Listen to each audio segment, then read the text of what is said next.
Daniel, capítulo 12, verso número 7. Entonces vamos a terminar nuestra serie que estábamos llevando estos días domingos, fieles hasta el final. Es el tema número 41. Tema número 41. Y vamos a terminar con este mismo título que estábamos llevando, Jesús el Vencedor, parte número 2. Y como lo decíamos la sesión pasada, hermanos, en esta serie, al final Jesús, ese es el final de la historia, ¿no? El final de toda la profecía es Cristo. Entonces quiere decir que Cristo al final vence. Al final vence todo lo somete bajo sus pies. Y dice la palabra en 1 Corintios capítulo 15, y cuando todo esté sujeto bajo sus pies, Él mismo se sujetará a aquel que sujetó todas las cosas a Él, para que todos seamos uno en Él. ¿Okay? Entonces, vamos a leer y vamos a terminar este libro de Daniel. Y si Dios permite, la siguiente sesión iniciaremos con otra serie más. Dice ahí, y oí al varón vestido de lino, que estaba sobre las aguas del río, el cual alzó su diestra y su siniestra al cielo, y juró por el que vive por los siglos, que será por tiempos y la mitad de un tiempo, y cuando se acabe la dispersión del poder del pueblo santo, todas estas cosas serán cumplidas.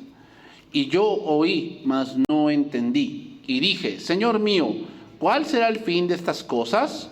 Él respondió, anda Daniel, pues estas palabras están cerradas y selladas hasta el tiempo del fin.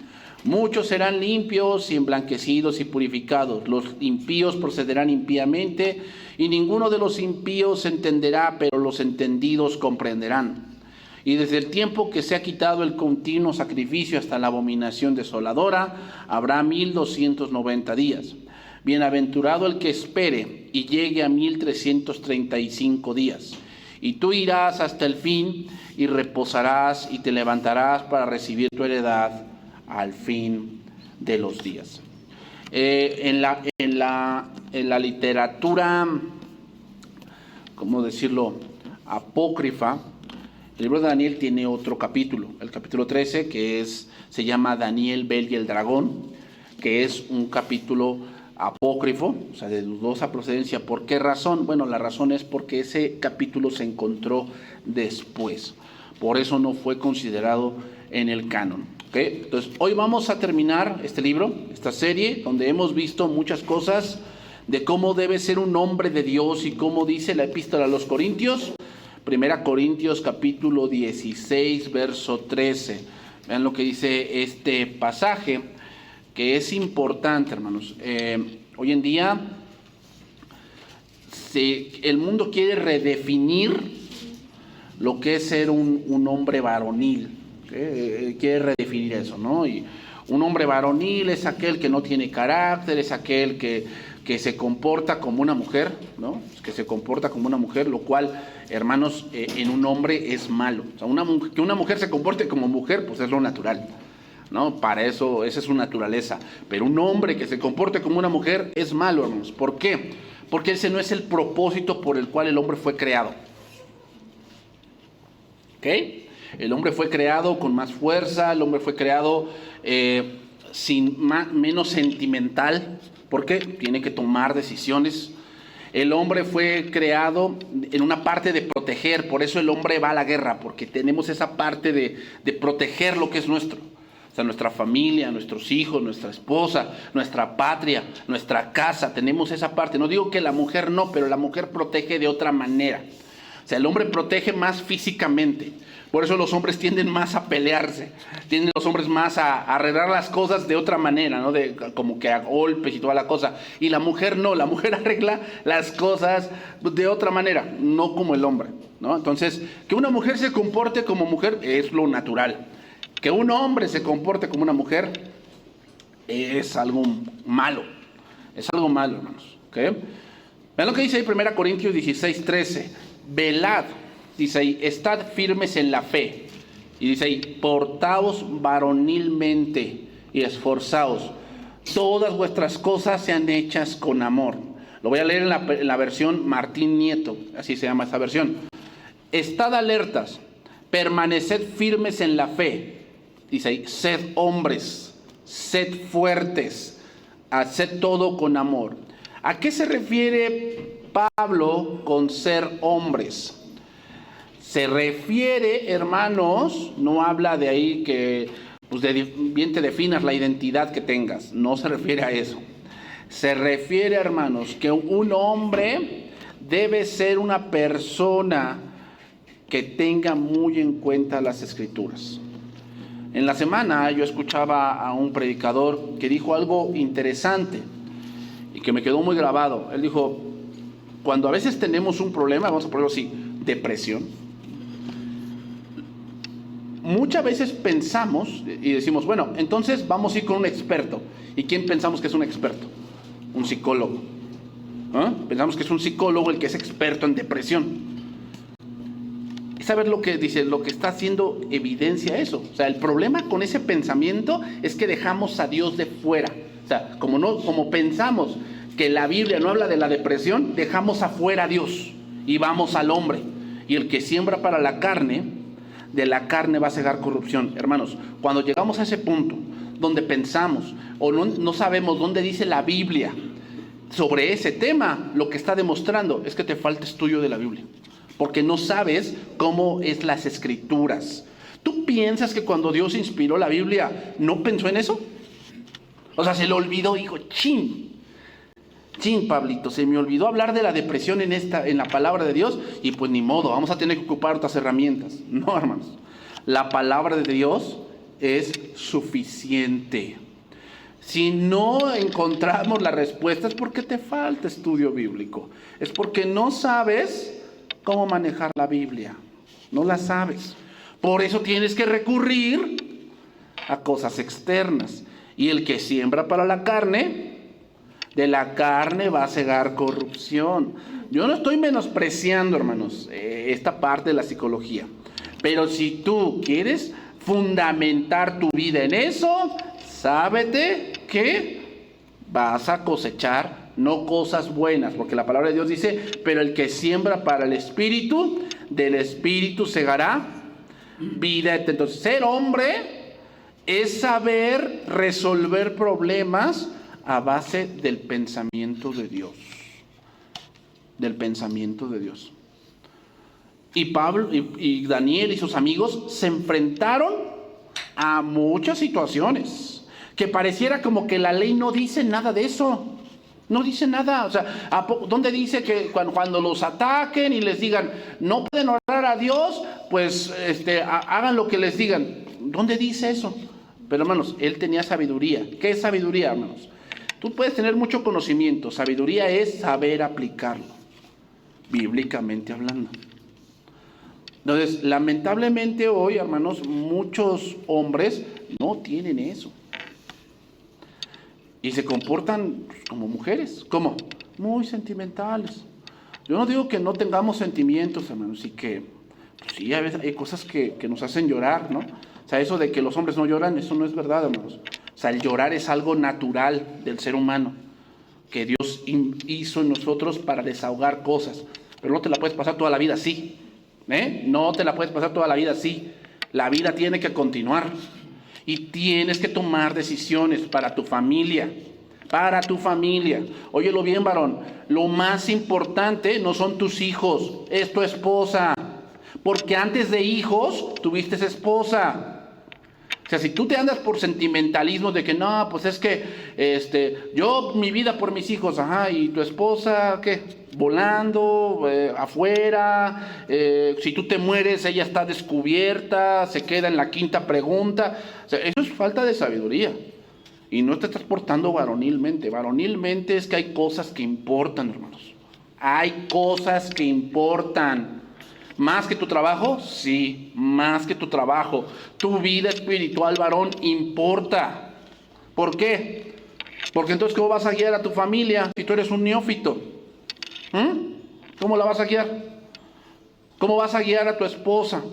¿Cómo vas a llenar esas áreas de ella si tú eres un neófito? Si tú te la pasas ahí lamentándote que no fuiste, que no pudiste, que no estudiaste, que no subiste, que no viajaste, que por culpa de ella, tu vida se frustró.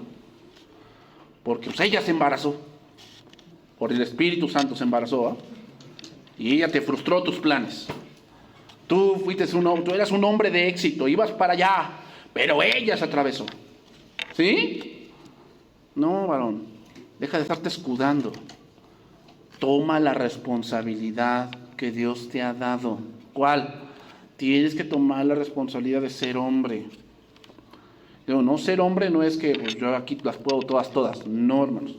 Ser hombre es que implica que Dios te ha dado una gran responsabilidad, nos ha dado una gran responsabilidad. O sea, ustedes véanlo, hermanos, vean las congregaciones, la mayor de la membresía que son mujeres. Y las que más quieren servir son mujeres. ¿Por qué razón? Hermanos, una de las cosas que tenemos los hombres es que cuando nos enfrentamos a la responsabilidad, pues tenemos miedo. Por eso es hazlo tú. No, es que dile tú. No, es que ve tú. Arregla eso de los hijos, ve tú. ¿Por qué ve tú? ¿Porque no tienes tiempo? No, porque tienes miedo a poner tu cara y decir, ay, no, pues es que no, pues sí, es que... No, sí. A veces tienes que sacar la cara y sí. ¿O qué? ¿O siempre ella?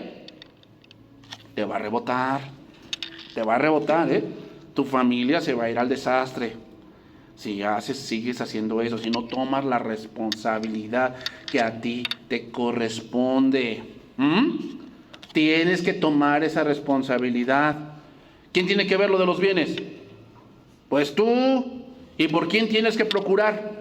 Primeramente, por tu esposa. Primero tu esposa. Y después los hijos. Primero tu esposa. Porque no, pues ahí andamos de sentimentales, ¿va? No, esto y el otro. No, pues cometes cada error. Y luego te mueres y dejas problemas. ¿Por qué? ¿Por qué no? Entonces, hermanos, los problemas no se pueden evitar. Sin duda vendrán. Y hermanos, lo vemos en este libro de Daniel. Los problemas de repente se levantaban contra su fe. Y ahí, hermanos, no debemos desmayar y debemos ser fuertes. Ahora, quiero retomar lo que hablamos la sesión pasada. Y es que al final Jesús es el que vence. Entonces, hermanos, Dios ha dado la profecía para que lleguemos a un punto importante. Y es Cristo. La profecía no es para que tú digas, a ver qué sucede mañana. No, la profecía es para que entendamos que en Cristo estamos seguros. Ese es el propósito. El propósito del Apocalipsis no es que sepas el diario de mañana. El propósito del Apocalipsis es que estemos seguros de que Cristo es el vencedor. Cristo es el vencedor. Que estamos del lado ganador, hermanos. Estamos del lado ganador, aunque nos estén persiguiendo, aunque tengamos problemas, estamos del lado ganador. Pues hermanos, al final es Jesús quien va a vencer. Juan capítulo 6, verso 25.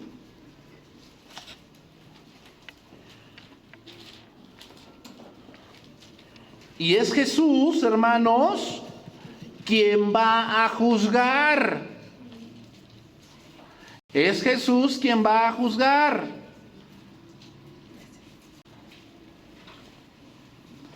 Porque dicen, no, bueno, los testigos de Jehová dicen, es que no es Jehová el que juzga.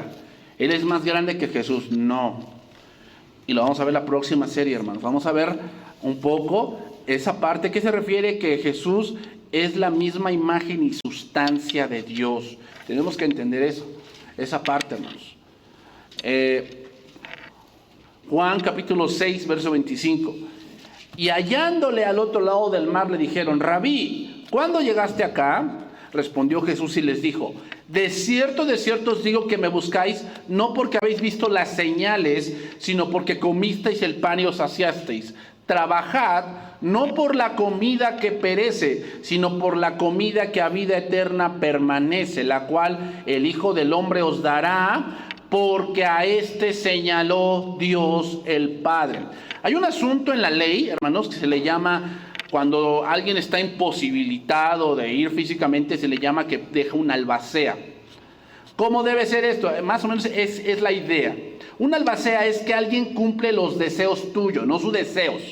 El deseo de alguien que lo ha puesto. Jesucristo cumple perfectamente los deseos del Padre.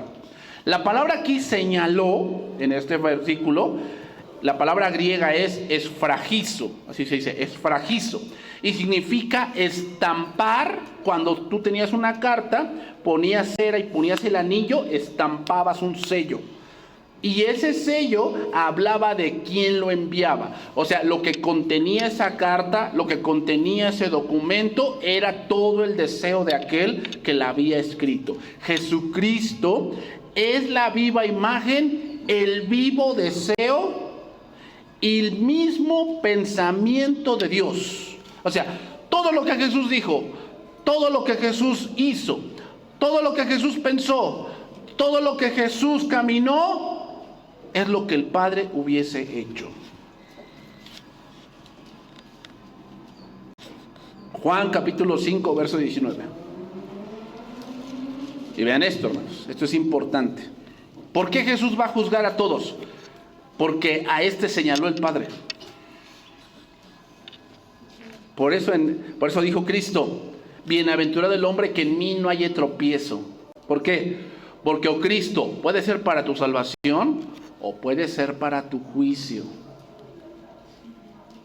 Cuando tú escuchas la palabra, hermano, si tú la crees, el Espíritu Santo hace viva la palabra en ti y renueva tu espíritu y tu mente cambia. Pero si no crees, esa palabra viene a ser para tu condenación. Juan 5:19. Respondió entonces Jesús y les dijo: de cierto os digo, no puede el Hijo hacer nada por sí mismo, sino lo que ve hacer al Padre, porque todo lo que el Padre hace, también lo hace el Hijo igualmente. ¿A qué se refiere? ¿A que Jesús no es Dios? Como que parece eso, ¿no? Bueno, vamos a entender esto. Jesús, cuando estuvo en los días de su carne, es obvio que estaba limitado. ¿En qué sentido? Pues estaba en un cuerpo de carne y pues no podía trasladarse de un momento a otro como Dios lo hace, o ser, en este caso, estar en dos lugares al mismo tiempo. Sin embargo, Él conocía todas las cosas. A eso se refiere. Se refiere también, hermanos, que Jesús es el vivo ejemplo de que lo que es andar en el Espíritu. O sea, Jesús siempre anduvo en el Espíritu. Siempre. Por eso todo lo que Él hacía, ¿qué? Era la voluntad de Dios. Versículo 20. Porque el Padre ama al Hijo y le muestra todas las cosas que Él hace. Y mayores obras que éstas le mostrará. De modo que vosotros... ¿Cuál es el propósito, hermanos? De que Jesús haya hecho muchas cosas. Te lo voy a explicar. El propósito de eso es que, ¿te acuerdas de ese pasaje? De, ¿quién dicen los hombres que soy yo? ¿Quién dicen los hombres que soy yo? Ah, pues tú eres, y dijo Pedro, tú eres el Cristo, el Hijo del Dios viviente. Y le dijo: bienaventurado eres Simón, hijo de Jonás, porque no te lo reveló carne ni sangre. Hermanos, el llegar a la conclusión de que Jesús es el Hijo de Dios es un misterio que solamente Dios te puede revelar. Y ven, a partir de ese pasaje de Pedro, Jesús empieza a anunciar su muerte. ¿Qué quiere decir eso? Lo que quiere decir que hasta ese momento todo lo que Jesús ya hizo es suficiente para llegar a la conclusión que Jesús es el Hijo de Dios. O sea, cuando tú lees la Biblia, toda la Biblia, lees los evangelios, las cartas, tienes que llegar a la conclusión que Jesús es el Hijo de Dios. Si tú no llegas a esa conclusión, estás leyendo mal la Biblia. Tienes que llegar a esa conclusión. ¿Cuál? Jesús es el Hijo de Dios. Pasa la crucifixión, se presenta a los apóstoles. Entonces se pone en medio de ellos, lo ven, se gozan con él, pero ¿quién no estaba? Tomás no estaba. Y entonces llega Tomás y le dicen: hemos estado con el Señor está aquí. ¿Y él qué dice? No voy a creer si no lo toco, si no veo su costado y sus manos. Entonces a la semana siguiente Jesús se le presenta. Y luego va con él y le dice: a ver, veme, porque yo soy y sé creyente y no incrédulo. ¿Y qué dijo Tomás? Señor mío y Dios mío. Hermanos, para que un judío diga eso, o sea, recuerden que la religión judía es monoteísta, o sea, es un solo Dios.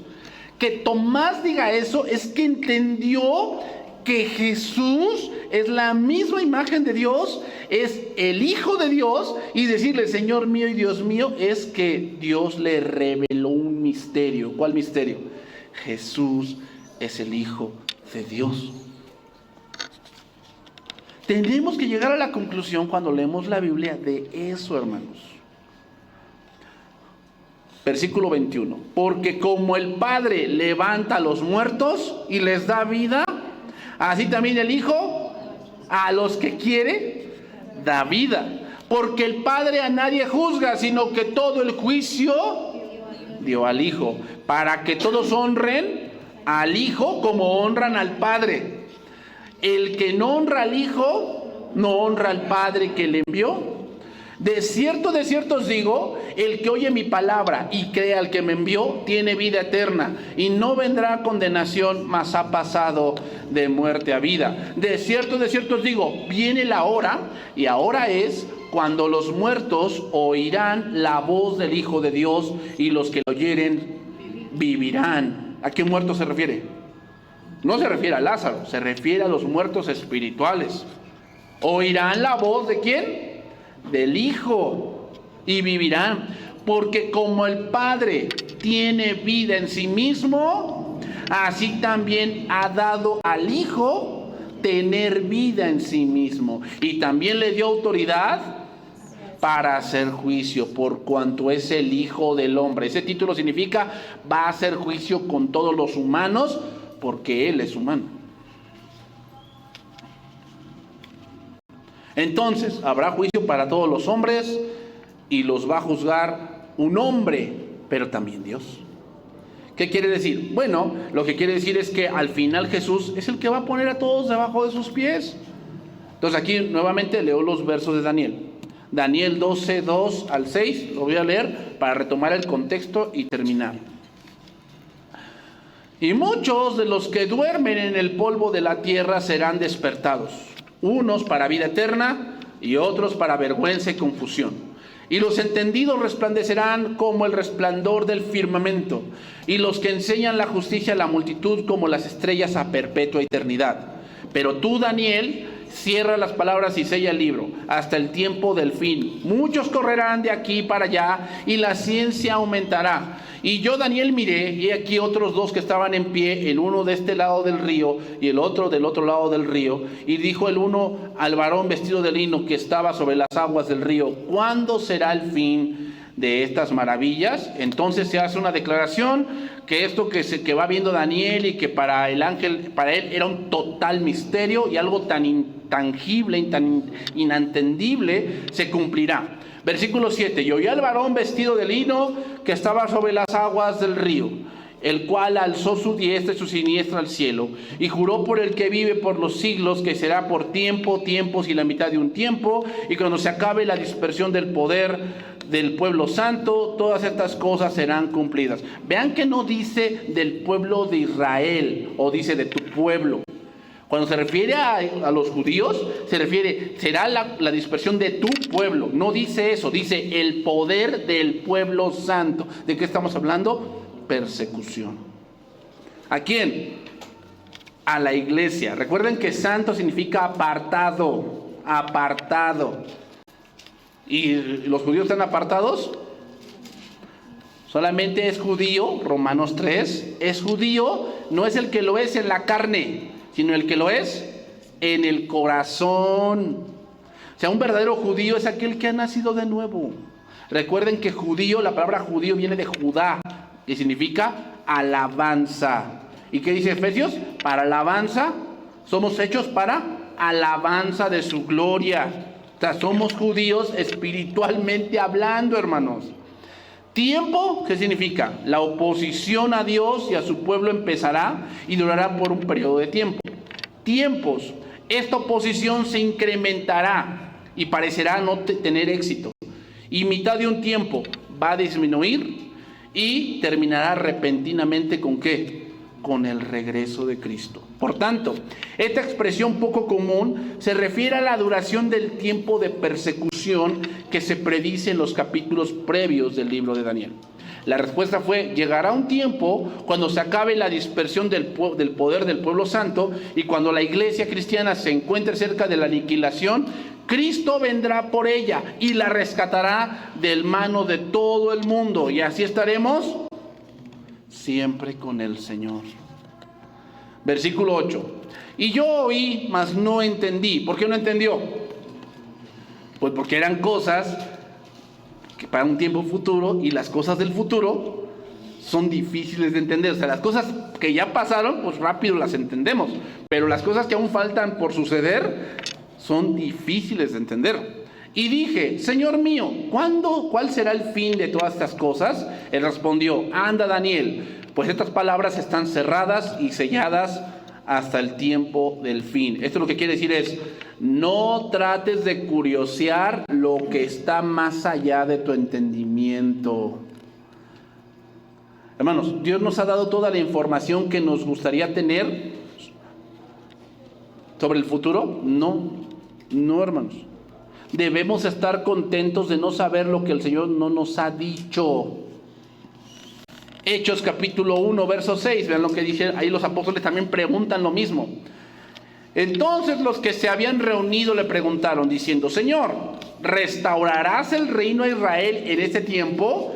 Y Jesús les responde: no os toca a vosotros saber los tiempos o las sazones que el Padre puso en su sola potestad, pero recibiréis poder cuando haya venido sobre vosotros el Espíritu Santo, y me seréis testigos en Jerusalén, en toda Judea, en Samaria y hasta lo último de la tierra. Hasta este momento, hermanos, ¿por qué preguntan eso? No habían entendido otro misterio. El misterio era que el reino de Dios no se trataba de algo físico, de un territorio. No se trataba de eso. El reino de Dios se trataba de todo el mundo, del evangelio. Ellos no lo entendían. ¿Cuándo lo entendieron? Cuando vino el Espíritu Santo. Jesucristo mismo se lo dijo a Pilatos. Le dijo Pilato: ¿tú eres rey? ¿Y el que le dijo? Mi reino no es de este mundo. Si mi reino fuese de este mundo, los míos pelearían por mí, pero mi reino no es de este mundo. Tenemos que entender, hermanos, que el reino de Dios no se limita a un territorio, no se limita a una muralla. El reino de Dios es el evangelio, es la iglesia que está por todo el mundo. Entonces, hermanos, el ser humano por naturaleza es curioso, y esto puede ser para bien o para mal, porque por eso se han hecho descubrimientos que nos han ayudado a que nuestra vida sea más llevadera. ¿Cómo qué? Por decir, como el microondas. El microondas fue un accidente, ¿eh? Estaba este hombre haciendo unos experimentos y tenía un chocolate aquí en la bolsa. Y al estar viendo las ondas que hacían los electrones y los protones, vio que su chocolate se había derretido. Y entonces empezó a hacer experimentos y descubrió el horno de microondas. Por decir, el Viagra, hermanos, también fue una obra de la casualidad. O sea, ellos no estaban investigando eso. Ellos estaban investigando algo para el corazón. Pero se dieron cuenta que había otro tipo de efectos. O sea, muchas de las cosas que el hombre ha descubierto son accidentes, hermanos. ¿Qué? Curiosear. Entonces, nos han ayudado a llevar nuestra vida más llevadera. Sin embargo, ir más allá de lo permitido puede traer muerte a nuestras vidas y cargas muy difíciles de llevar. O sea, la curiosidad, dicen, mató al gato, ¿eh? O sea, debemos saber hasta dónde podemos llegar. Daniel, como buen hombre, quería saber algún tiempo específico. Y los apóstoles también. Sin embargo, las cosas secretas son del Señor, hermanos. Las cosas secretas son del Señor. Eso también incluye, hermanos, que la palabra es toda la revelación de Dios. Romanos 3:4. De ninguna manera, antes bien sea Dios veraz y todo hombre mentiroso, como está escrito, para que seas justificado en tus palabras y venzas cuando fueres juzgado. Entonces, hermanos, hoy muchos se jactan que tienen un libro escondido, el libro negro, ¿no? La cámara secreta, los pensamientos olvidados de Dios, las palabras prohibidas, ¿no? Y dudamos de las cosas que ya Dios dijo. Hermanos, es más veraz las Escrituras que el libro negro que tú te puedan mostrar. Es más veraz las Escrituras, hermanos. Isaías 8:18. Entonces, hermanos, las Escrituras es toda suficiente, No necesitamos nada más. ¿A qué me refiero? Que la Escritura es toda suficiente para conocer de Dios.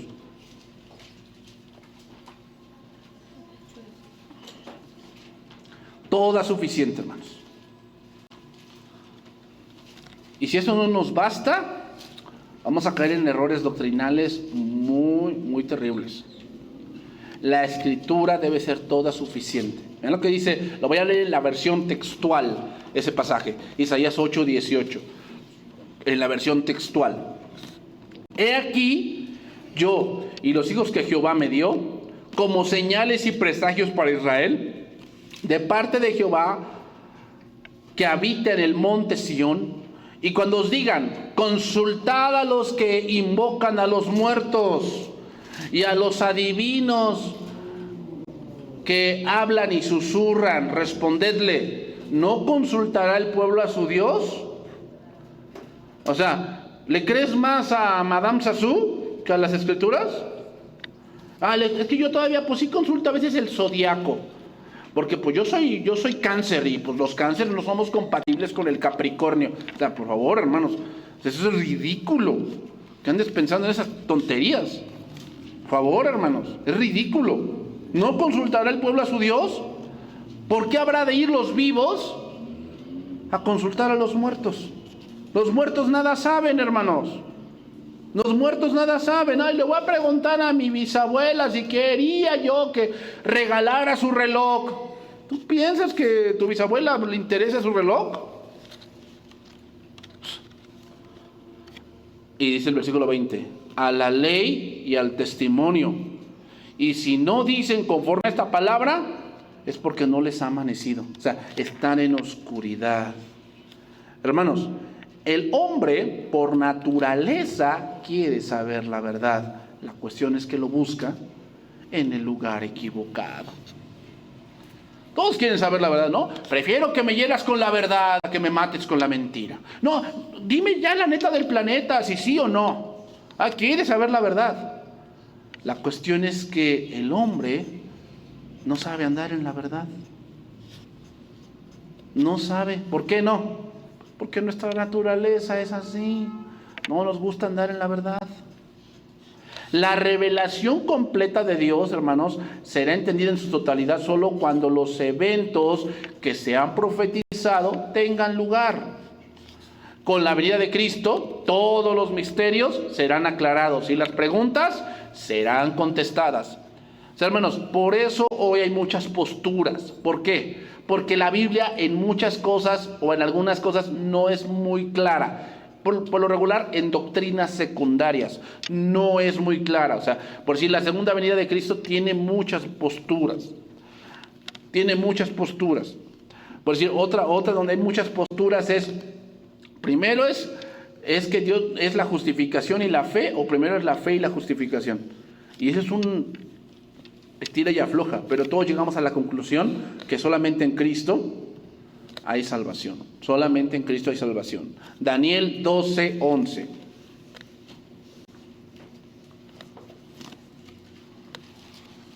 Entonces, hermanos, cuando Cristo venga, todas las cosas serán aclaradas. A lo mejor hay muchas cosas que hoy no entendemos y no las entenderemos. Y no las entenderemos, hermanos. Sin embargo, cuando Cristo venga, las entenderemos. Daniel 12:11. Y después del tiempo que sea quitado el continuo sacrificio hasta la abominación desoladora, habrá 1290 días. Bienaventurado el que espere y llegue a 1335 días. Muchos tropiezan en este punto. Hay uno que tiene su perfil ahí en TikTok, se llama Advenimiento 1809, porque él decía que Jesús venía el 18 de septiembre. Él decía que Jesús venía el 18 de septiembre y todos estos días. Ya Dios me lo reveló. Y vean como mujeres que son tan sentimentales. No, es que estaba yo calentando mi pan tostado y entonces en el microondas me salió 18:9. Hizo una señal de que Dios me habló. Es señal de que te falta comer, que no. O sea, en verdad, hermano, o sea, caen en lo ridículo. O sea, no, es que Dios me lo confirmó. O sea, mujeres diciendo, no, es que yo le pedí al Señor que me dijera, que me diera un sueño de su segunda venida. Dios me lo dio, hermanos, Dios me lo dio. Y yo soñé que nos íbamos con una gente y íbamos volando por el universo y entonces la gente empezó a tener miedo. Yo le dije, no tengan miedo. Pues es que eso contradice las Escrituras, porque dice la Biblia que cuando seamos arrebatados que seremos transformados, y una de las cosas es que el miedo no existirá más. Entonces, ¿cómo estás soñando que es la segunda venida y tienen miedo todos? Pues es una fantochería, hermanos. Bueno, amén. No, si Dios le habló, pues no sé qué Dios, hermanos, no sé qué Dios. Pero hermanos, salen así asegurando que Dios les dijo. Ahora ya pasó el tiempo y no se cumplió. ¿Ahora qué hacemos? Dice, no, es que toman la parábola y no sé qué tanto rollo, pero se basan en este verso. ¿Y cuál es el problema de ellos? Es que ellos piensan que estos 1290 días comienzan desde que Israel regresó en el 1948 y de ahí empiezan a hacer cuentas. El problema con eso, hermanos, es como se los dije, ya no está hablando de Israel. Ya no está hablando de Israel, está hablando del pueblo santo. ¿Quién es el pueblo santo? La iglesia. De eso está hablando. Por eso muchos tropiezan en este punto, hermanos. Porque se da un número y entonces empiezan a contar donde se vuelve a instaurar el Estado de Israel y de ahí empiezan a contar. Pero aquí el continuo sacrificio, hermanos, y la abominación desoladora nos habla de Antíoco Epífanes, que es el prototipo del anticristo del Antiguo Testamento. Y la cuenta de días, que dan 3 años y medio, habla de que así como Antíoco persiguió a los judíos de una manera férrea y sin misericordia, así habrá persecución para la iglesia. Entonces, hermanos, los 1335 días se refiere al periodo de tiempo exactamente determinado por Dios, cuando la iglesia de Jesucristo será la iglesia sufriente. Eso incluye el periodo completo de persecución, de oposición al gobierno de la gracia de Dios hasta el fin del mundo. Lo que nos quiere dar a entender, hermanos, es que Dios tiene el control y Dios nos está diciendo, tienen que pasar por tribulación, pero esa tribulación no va a ser permanente. Va a tener un tiempo delimitado por Dios. Entonces, cualquiera que sea la persecución, hermanos, que venga sobre el pueblo de Dios, Dios tiene el control. Y dar un número es que no durará mucho. Y los hijos de Dios serán capaces de soportarla. Dios decidió acortar la persecución que padecieron los judíos bajo el rey Antíoco. Si no, Antíoco hubiese destruido completamente a los judíos. Y también el tiempo de la tribulación de la iglesia será acortado. ¿Por qué? Porque si no, la iglesia sería destruida completamente. Mateo 24:11 dice, Mateo 24:11, hablando de los últimos tiempos, y muchos falsos profetas se levantarán y engañarán a muchos, y por haberse multiplicado la maldad, el amor de muchos se enfriará. Mas el que persevere hasta el fin, este será salvo. Y será predicado el evangelio del reino de todo el mundo para testimonio a todas las naciones, y entonces vendrá el fin. Hermanos, si ahora que no eres perseguido, no sabes mantenerte firme, yo dudo mucho que en ese tiempo, que va a ser de por medio tu vida, estés firme. O sea, si hoy Te da miedo, ¿verdad? Que vaya a pensar la gente de que no pones tu ofrendita, ¿verdad? Que vaya a pensar que tú eres alguien que atentas contra las costumbres mexicanas, ¿no? Pues si es así, pues vete al tiempo de los mexicas, ¿no? Donde sacrificaban mujeres, pues también vamos para allá, ¿no? Es que, hermanos, el hecho de que las personas hagan algo, no quiere decir que eso sea la voluntad de Dios. No. ¿Te acuerdas del tiempo de Elías? Todo el pueblo iba tras Baal. ¿Y que eso era lo correcto? No dijo, Elías le dijo a los profetas o a todos los que estaban ahí, ¿hasta cuándo claudicaréis entre dos pensamientos? Claudicar significa estar como que cuando me convenga estoy aquí y cuando me convenga estoy acá. ¿Hasta cuándo vas a claudicar entre dos pensamientos? Si Baal es Dios, seguidle. Y si Jehová, id en pos de él. O sea, a Dios no le gustan las medias tintas. Aquí no pienses que yo hago esto, pero mi corazón está con Dios. No seas hipócrita, no es cierto. Cuando tú haces algo es porque tu corazón está ahí. Y tú anhelas hacer eso. Tú mismo te engañas. Tú mismo te engañas. ¿Hasta cuándo vas a claudicar entre dos pensamientos? O sea, si ahorita no te puedes mantener firme, que no te persiguen, ¿qué va a pasar cuando te digan que tu vida está de por medio? Si no niegas a Cristo, ¿qué vas a hacer? Hermanos, el que permanezca hasta el fin, ese será salvo. Ese será salvo. Daniel 12:13. Y terminamos este libro. Y vamos terminando, vamos yéndonos para la parte final. Ya me quedan 9 minutos, hermanos, nada más. Ya se me pasó el tiempo. Daniel 12:13. Y tú irás hasta el fin y reposarás. ¿Qué le está diciendo el Señor? Tú no vas a ver eso. Tú vas a morir, vas a reposar. Recuerden que aquí ya Daniel tiene más o menos unos 92 años, o sea, ya está viejito. Y te levantarás, ¿qué le está diciendo? Vas a resucitar para recibir tu heredad al fin de los días. ¿Qué dice el profeta? Lo leo en otra versión, la versión lenguaje actual. Y tú, Daniel, vive tranquilo hasta el día de tu muerte. Vive tranquilo. Cuando llegue la hora final, te levantarás de entre los muertos para recibir tu premio. ¿No era? La segunda venida de Cristo, hermanos, es donde recibiremos lo que es nuestro. Y vamos a ver cómo Jesús afirmó eso también. Lucas capítulo 15, verso 1. Voy a empezar desde ese capítulo, hermanos, a leer, porque lo que queremos leer tiene de contexto todo eso, para que podamos entenderlo. ¿Ok? Lucas capítulo 15, verso 1. Entonces, lo que vamos a leer después tiene de contexto esto. Y estamos a entenderlo. Entonces, hermanos, lo que de verdad es nuestro, ¿cuándo es? En la eternidad. O sea, todo lo que tienes, que bueno, Dios te va a decir, pues disfrútalo. O sea, yo te doy permiso de disfrutarlo. Pero eso no es tu vida. Tu vida es la que viene. Tu vida es la que viene, no esta. Esta no, hermanos. ¿Por qué no? Pues porque cuando te mueres nada te llevas. Esa es la razón. Así que no te pelees y no te desvivas por cosas materiales, porque las cosas van y vienen, hermanos. Van y vienen. 15:1. Se acercaba a Jesús todos los publicanos y pecadores para oírle. Y los fariseos y los escribas murmuraban diciendo, a los pecadores recibe y con ellos come. Entonces él les refirió esta parábola diciendo, o sea, para contestar todo eso, ¿no?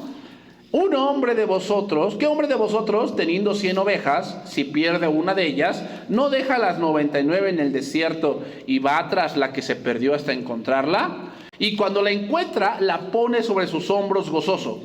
Y al llegar a casa, reúne a sus amigos y vecinos diciéndoles, gozaos conmigo, porque he encontrado mi oveja que se había perdido.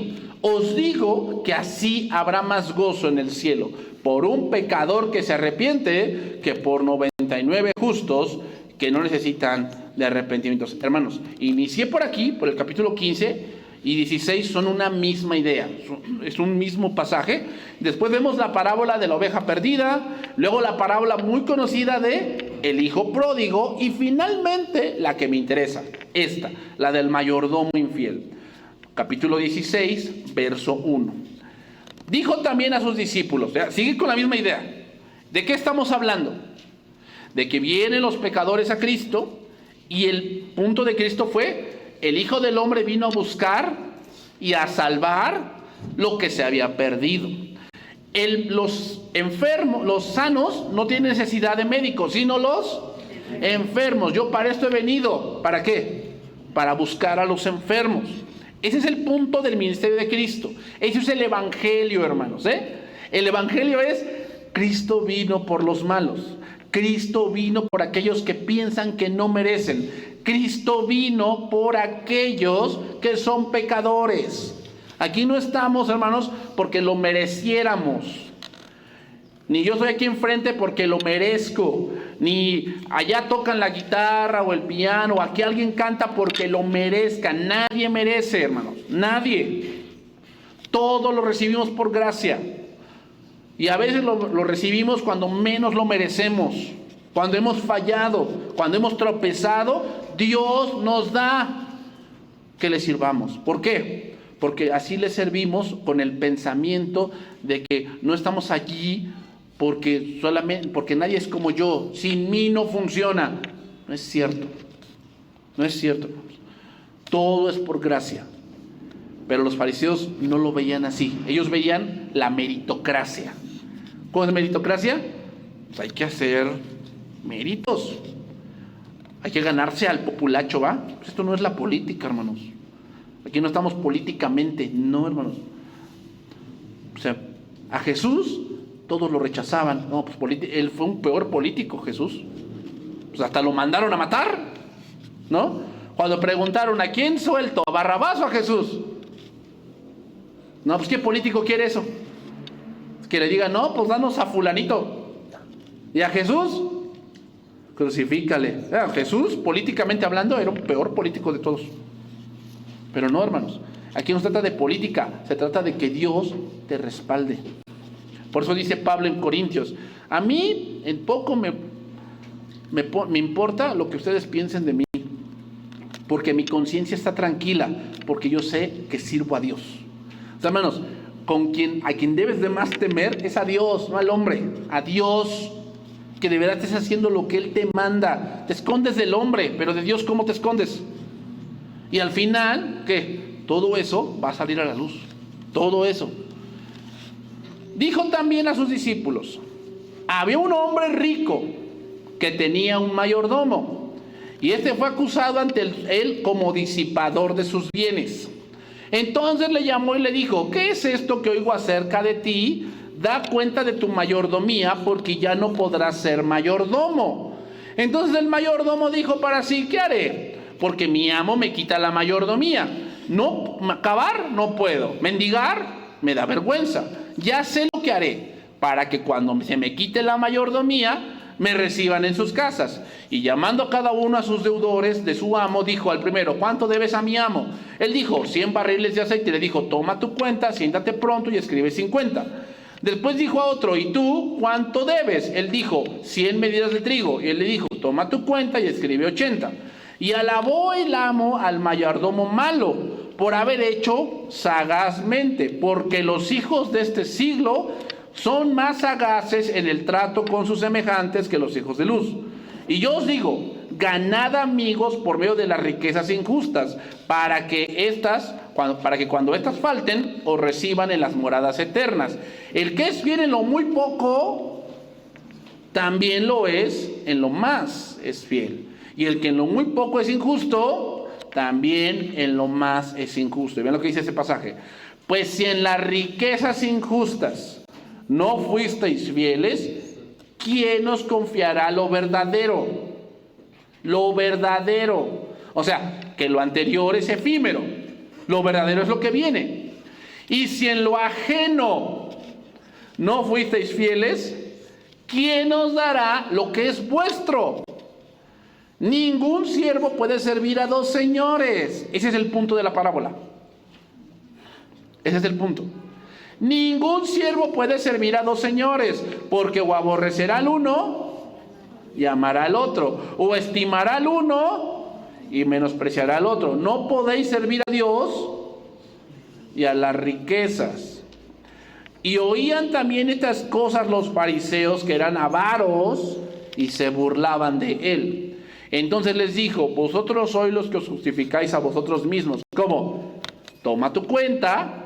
¿Cuánto debes? 100. Bueno, escribe 80. Te justificas. Eso es lo que quiere decir, te justificas delante de los hombres. Mas Dios conoce vuestros corazones, porque lo que los hombres tienen por sublime delante de Dios es abominación. ¿Qué es lo ajeno, hermanos? ¿Qué son las ganancias injustas? Bueno, hermanos, el contexto de todo lo dice.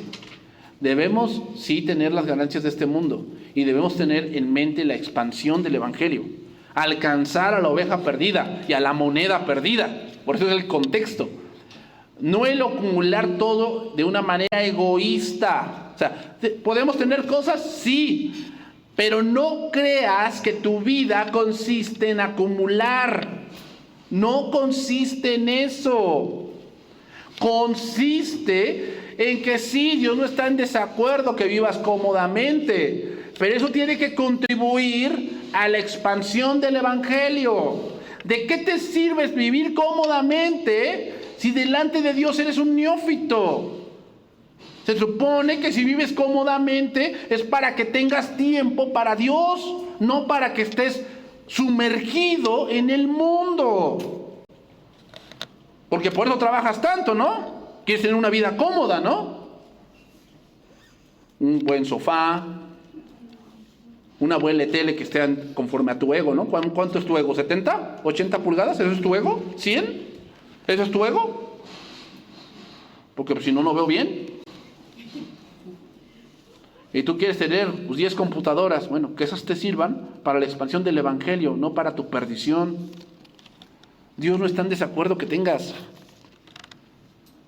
Pero sí, tienes 5 autos y cuando quieres venir aquí a la iglesia ninguno sirve. Pues ¿de qué te sirve? Eso es lo injusto, eso es lo que no es tuyo. Eso no es tuyo, porque cuando te vas, no te lo llevas. Entonces, ¿de qué te sirve eso? Hermanos, si vas a tener esa comodidad, luchar por una comodidad. Una comodidad es que yo tengo una casa propia. ¿Estás luchando por eso? Bueno, que esa casa propia que tú tengas sirva para que un día alguien diga: necesitamos hospedar a una persona, que esa casa funcione para que tú hospedes a alguien. ¿O no? Porque eso no es tuyo. Eso cuando tú te vayas, pues quién sabe qué le vaya a pasar. A lo mejor tus hijos la derrumban y te costó 30, 50 años de tu vida construirla y se derrumba en un mes. ¿Y todo tu esfuerzo? Bye. Porque eso no es tuyo.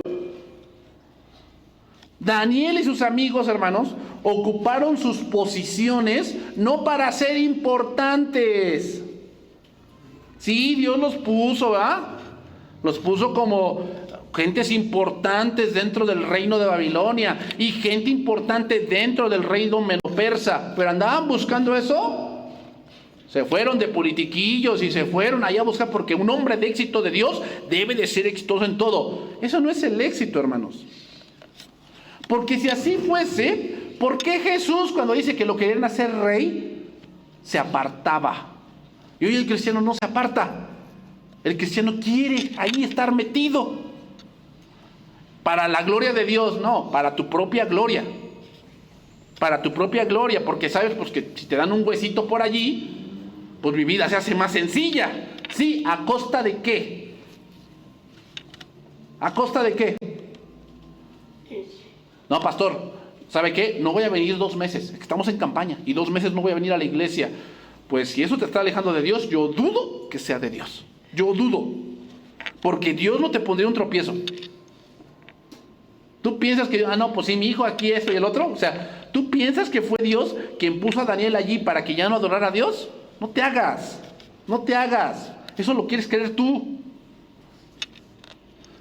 Daniel y sus amigos ocuparon sus posiciones no para ser importantes y llegar a lo más alto de los senadores y diputados, como muchos hoy piensan, midiendo el éxito por cuánto acumulan y tienen. No, hermanos, sino que lo ocuparon para dar testimonio.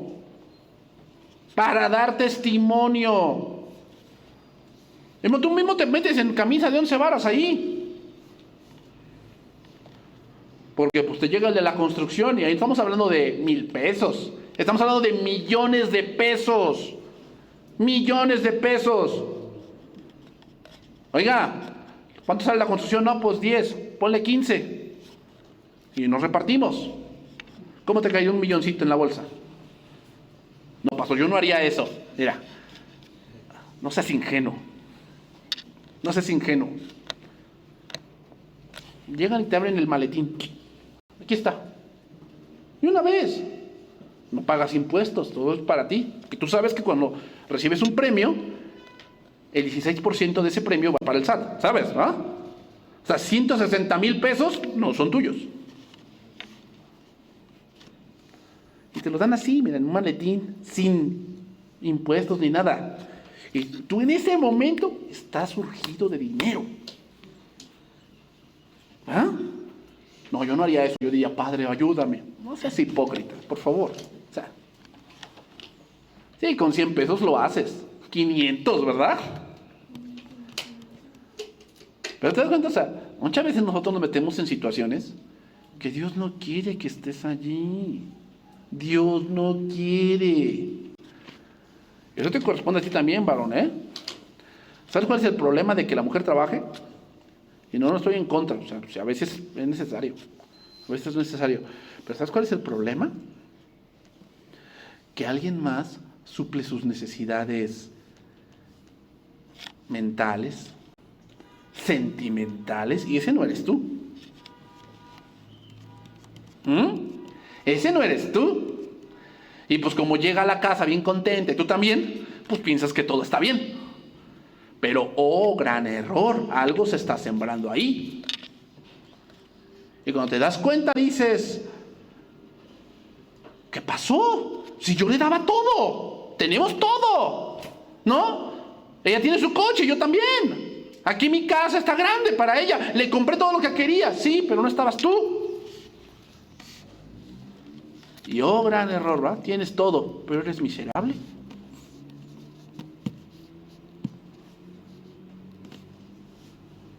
Si no somos fieles en lo que no es nuestro, ¿cómo lo seremos en lo que sí es?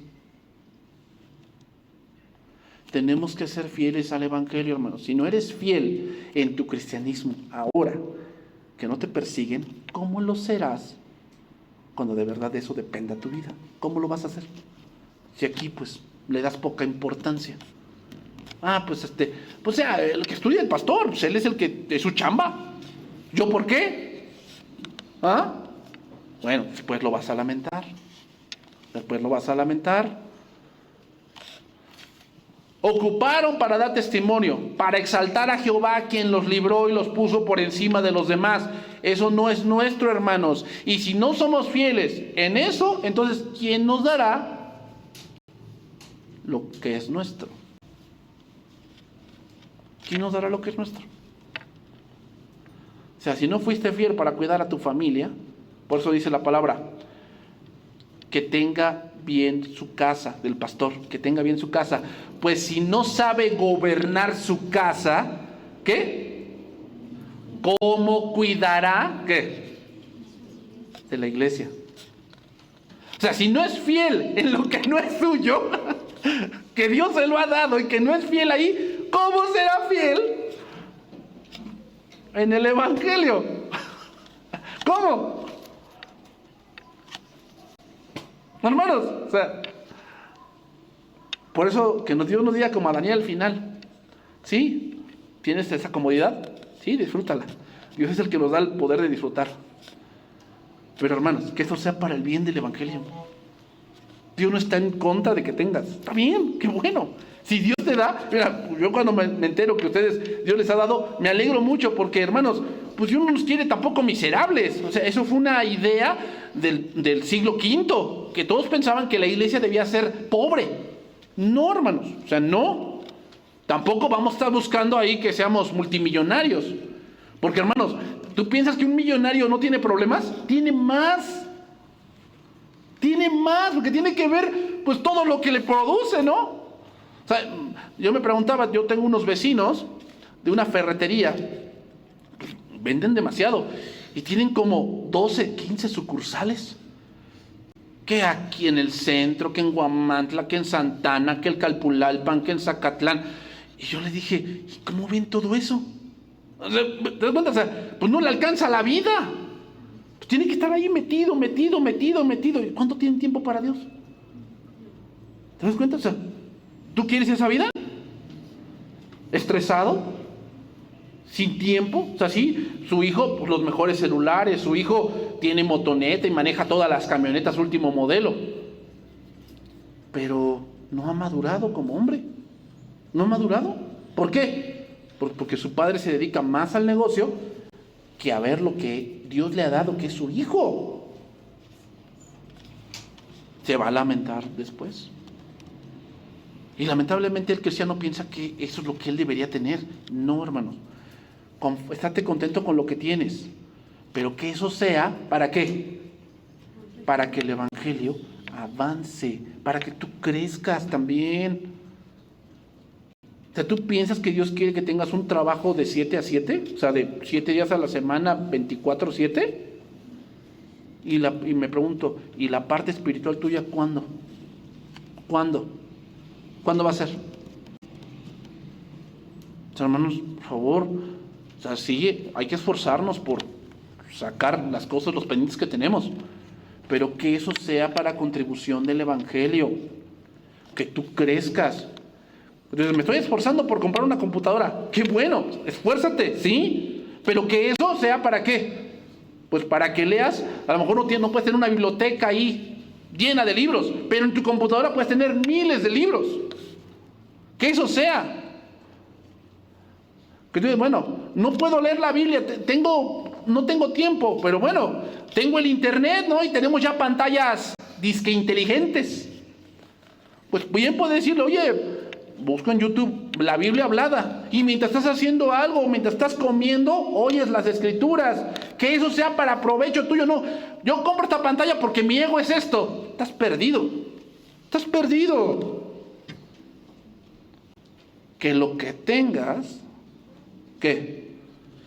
Sea para el progreso del evangelio, como Daniel y sus amigos que lo hicieron. Y entonces que Dios nos diga, como le dijo a Daniel, y con eso termino. Y tú, Daniel, vive tranquilo hasta el día de tu muerte. Y cuando llegue la hora final, te levantarás de entre los muertos para recibir tu premio. Que Dios también nos permita, hermanos, llegar ahí. Muchos ya están más cerca de eso, ¿no? De irse con el Señor, pero que cuando tú te vayas certero de que vas a resucitar. ¿Para qué? Para recibir tu premio. Amén. Bueno, vamos a orar y vamos a terminar.